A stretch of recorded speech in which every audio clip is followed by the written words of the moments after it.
Hello friend, welcome to my channel UP board CBSE board show. Friend, आज की इस video में हम बात करेंगे प्रश्नावली 1.4 के बारे में, जिसमें आपको दिया गया है कि बिना लंबी विभाजन प्रक्रिया किए बताइए कि निम्नलिखित परिमेय संख्याओं के दशमलव प्रसार शांत हैं या अशांत आवर्ती हैं। पहले तो ये बात जान लीजिए कि शांत क्या होता है। शांत वो होता है कि मतलब कुछ पल बाद, मतलब कुछ पॉइंट बाद वो क्या हो जाए, रुक जाए, मतलब कि 2 अंक बाद रुक जाए या 3 अंक या 4 अंक बाद रुक जाए।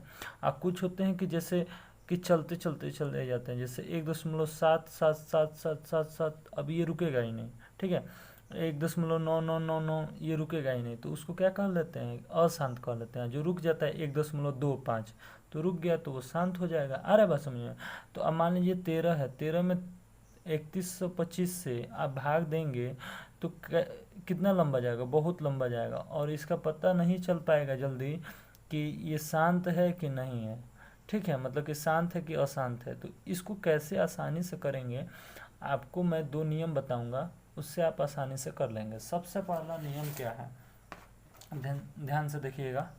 देखिए, सबसे पहले देखेंगे कि कोई भी चीज़ बटे में दिया गया है तो देखेंगे कि वो सबसे पहले कि सह अभाज्य संख्या है कि नहीं। क्या सह अभाज्य संख्या है या नहीं।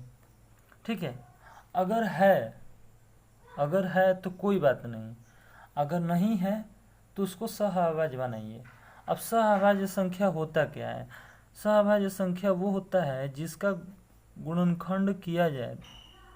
ठीक है, तो केवल जिसका गुणनखंड किया जाए तो केवल आपको क्या मिले, केवल एक कॉमन मिले, एक कॉमन मिले। आ रहा है बात समझ में, केवल एक दिखने को मिले, एक ही कॉमन हो दोनों में। ठीक है, अंश और हर में एक ही कॉमन हो। ठीक है, आ रहा है बात समझ में। अब दूसरा नियम क्या बोलता है, देखिए दूसरा नियम ये बोलता है कि अगर आप इसका गुणनखंड मतलब कि आपको ये पता लग गया कि ये सहअभाज्य संख्या है, तो उसके हर वाले को, उसके जो हर में है, हर वाले को गुणनखंड करेंगे, गुणनखंड करेंगे और देखेंगे, और देखेंगे कि वह दो के घात m गुणे 5 के घात n के रूप में है या नहीं, के रूप में है या नहीं। यदि है तो क्या लिखेंगे, यदि है तो लिखेंगे कि वो क्या है, दशमलव प्रसार क्या है, दशमलव प्रसार शांत होगा, अन्यथा नहीं, अन्यथा क्या होगा, नहीं। अरे बस समझ में, मतलब कि अगर आपको दिख गया कि इस टर्म में है क्या, 2 के घात 5 और 5 के घात n के रूप में है, तो क्या कहेंगे कि ये क्या है, शांत है, अन्यथा नहीं। ठीक है, ये हाँ है। ठीक है, अरे बस समझ में। तो चलिए ये दोनों नियम कैसे समझ में आएगा, ये एक्सरसाइज 1.4 हम लोग करेंगे तो समझ में आएगा। ठीक है, तो पहला क्वेश्चन हम लोग लेते हैं। इसका बोला है कि 13/3125, ठीक है, मतलब कि 3125। ठीक है, इसको हम लोग हल करते हैं। 13/3125, इसको सबसे पहले देखेंगे कि ये सहअभाज्य है कि नहीं। देखिए ये एक अभाज्य संख्या यानी कि ऋण संख्या है, यानी कि 1 गुणे 13 होगा। ठीक है, और ये 1 से कटेगा, 5 से भी कटेगा। क्यों, क्योंकि लास्ट में क्या है, 5 है। और मान लेते हैं कि और भी सारी संख्याओं से, 5 2 7 1 8 3 11, 3 से तो कटेगा नहीं, मतलब बहुत सारी संख्याओं से कटेगा।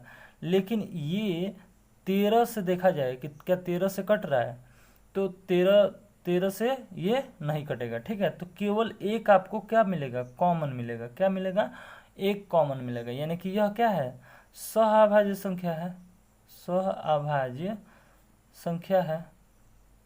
ठीक है, तो ये पहला नियम को फुलफिल कर रहा है। ठीक है, क्योंकि इसका गुणनखंड क्या है, केवल एक कॉमन मिल रहा है, ठीक है। तो यह सह संख्या है। अब दूसरा नियम क्या कह रहा है कि यदि सह संख्या है तो नीचे वाले जो हर है उसके हर को क्या करिए, गुणनखंड करिए। तो 3125 का गुणनखंड करिए। देखिए 3125 जो है इसका हम लोग खंडित करते हैं, इसको 5 से कटाइए 625 बार में कटेगा, फिर 5 से कटाइए तो 125 बार में, फिर 5 से कटाएंगे तो 25 बार में कटेगा, 5 दूनी 10, और फिर 5 से कटाएंगे तो 5 पचे 25, और फिर 5 से कटाएंगे तो 1 आ जाएगा। तो कितना 5 आ गया, 3 और 2 5, यानी कि 5 गुणे 5 गुणे 5 गुणे 5, यानी कि ऐसे करके 5 है। ये किस, इसको हम 5 की घात 5 लिख सकते हैं, हाँ लिख सकते हैं, बिल्कुल लिख सकते हैं। तो देखिए कि ये 3125 का जो गुणनखंड हुआ, के गुणनखंड जो हुए वो क्या 5 की घात n के रूप में दिख रहा है आपको, के रूप में है। देखिए बोले थे ना कि 2 के घात m के रूप में हो गुणे 5 की घात n के, तो यानी कि ये वाला नहीं है लेकिन ये वाला तो है ना। देखिए 5 की घात n तो है ना, तो 5 की घात n के रूप में है, इसलिए क्या हो जाएगा कि हम कहेंगे कि ये 3125 क्या है, 5 की घात n के रूप में है, ठीक है। अतः क्या होगा, जब ऐसा होगा अतः दशमलव प्रसार क्या होगा, दशमलव प्रसार क्या होगा, शांत होगा। क्या होगा, शांत होगा। आ रहा है बात समझ में, दशमलव प्रसार क्या होगा, शांत होगा। अब इसका नेक्स्ट क्वेश्चन देखते हैं। देखिए इसका दूसरा क्वेश्चन कर रहा है 17/8। इसको भी आपको क्या करना है कि देखना है कि दशमलव प्रसार इसका शांत है या अशांत है। तो सबसे पहले आपको क्या चेक करना होगा कि यह सहअभाज्य संख्या है या नहीं। तो ये देखेंगे कि यह क्या है, एक सहअभाज्य संख्या है, सहअभाज्य है, ठीक है। सहअभाज्य कैसे, क्योंकि ये 17 है, ये क्या है, एक ऋण संख्या है, तो ऋण संख्या 1 और 17 से कटेगा, और ये 1 2 4 और 8 से कटेगा। तो केवल देखिए 1 गुणे 17 और ये 1 2 4 और 8 से कटेगा, तो केवल एक कॉमन मिल रहा है, इसलिए सहअभाज्य संख्या हो जाएगा। अरे बस समझ में। तो अब क्या कह रहा है कि 8 का क्या कर दीजिए आप, गुणनखंड करिए। तो 8 का गुणनखंड करिए, 2 दूनी का 4 दूनी 8, तो ये किस रूप में आ गया, 2 की घात 3 के रूप में आ जाएगा, 2 की घात 3, यानी कि यह क्या है, देखा जाए तो ये क्या है, ये 17/8 जो है, 2 दूनी के 4 दूनी 8, यानी कि 2 की घात 3 के रूप में है। यानी कि हम कह सकते हैं कि जो ये 8 है, 8 के गुणनखंड किस रूप में है, 2 के घात, ये देखिए 2 के घात क्या है, नियम क्या कहता है कि 2 के घात m के रूप में हो और 5 के घात n के रूप में हो, या दोनों का गुणनफल भी हो, ठीक है। अरे बस समझ में। तो 2 के घात ये m के रूप में है, m के रूप में है, अतः क्या होगा, अतः दशमलव प्रसार क्या होगा, शांत होगा, ठीक है। दशमलव प्रसार क्या होगा, शांत हो जाएगा, ठीक है। अब नेक्स्ट क्वेश्चन देखते हैं, तीसरा।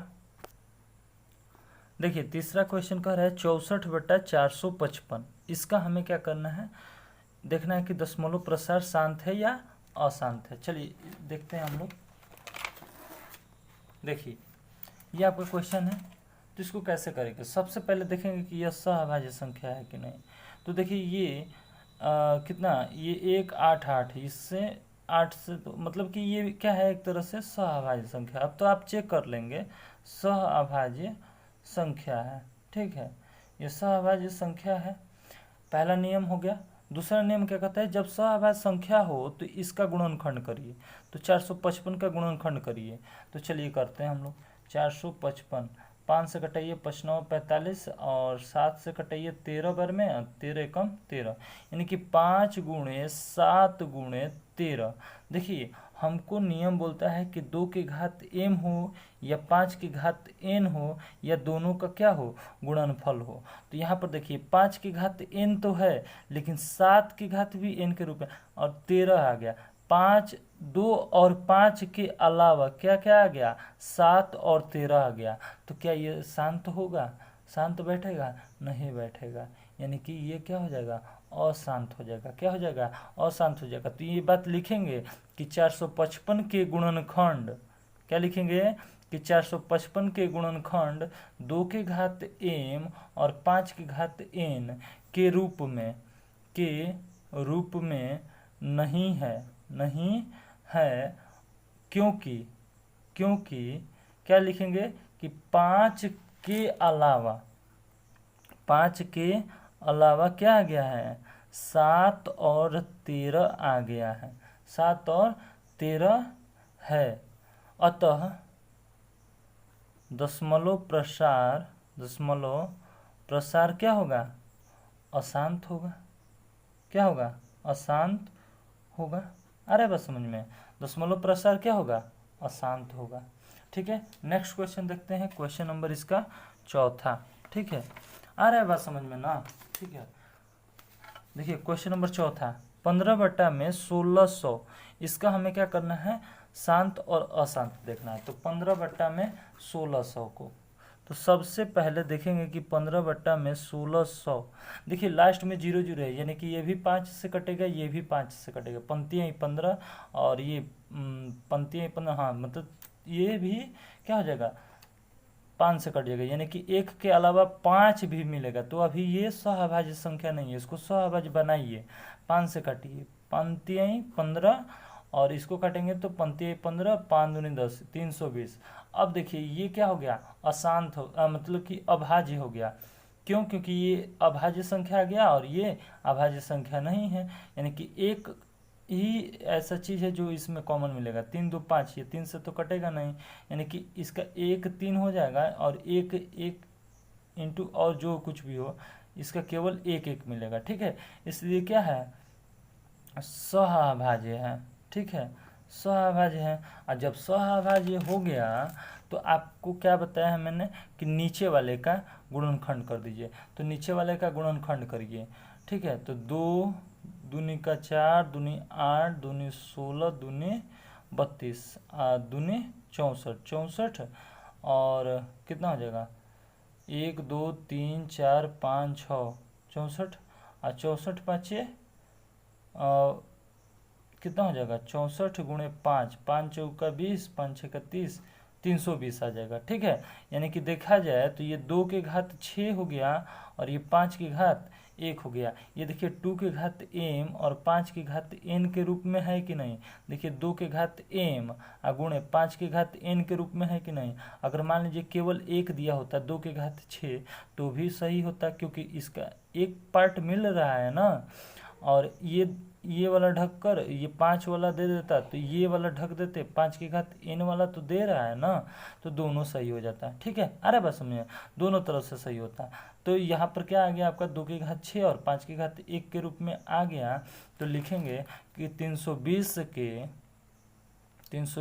के जो गुणनखंड हैं, गुणनखंड वो क्या है? 2 की घात m इंटू 5 की घात n के रूप में है। अतः दशमलव प्रसार क्या होगा? दशमलव प्रसार क्या होगा? शांत होगा। अरे बस समझ में। ठीक है, ऐसे ही पांचवा देखते हैं। इसका पांचवा क्या कह रहा है?